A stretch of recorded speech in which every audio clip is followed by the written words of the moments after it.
Yeah, I made a big mistake. I have just erased all the messages that people had, the stalkers had sent me. I was gonna show them. It's Laura Roma wrote to me again, telling me that I'm crazy, saying other really nasty things. Another guy started writing to me, asking me what my feelings were about fellatio. In some of his previous messages, like Skip had asked me if I like to be on top. I mean, it's that kind of thing. And I was actually feeling like I really did want to show also the messages, particularly from Laura Romer, who was really just incredibly. I mean, they all are really nasty, actually.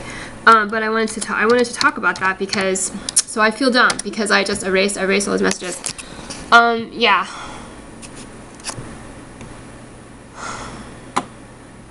What President Obama had a few minutes ago was something saying he proposes a new gun law for the mentally ill. No, it's just, and they have since removed it, which is not a bad thing. It's really.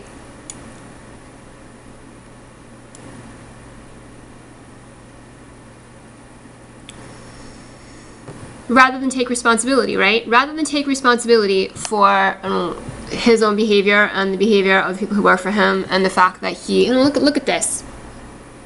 Look at this. He rather than take responsibility for everything he's done, he's just gonna start talking about how I'm mentally ill, right? And okay. So what about people who aren't mentally ill who have access to guns, right? And what is this supposed to mean? This like I would tell you something too if you want to try to make it seem like I'm mentally ill, have no idea what I'm talking about. That makes it even more reprehensible the way that I've been treated. Right? I mean, why would you treat someone who is mentally unstable the way that you've treated me? I've talked about this before. I've talked about this before when the conglomerate has, tried to use my psychiatric history against me. It's like, all right, well, what are you doing tormenting somebody? So what are you doing tormenting somebody who has already had emotional problems? If you want to talk about the fact that I have a psychiatric history, why don't you think about it that way? So but it's just yet another attempt to make it seem like I'm the bad guy instead of their target.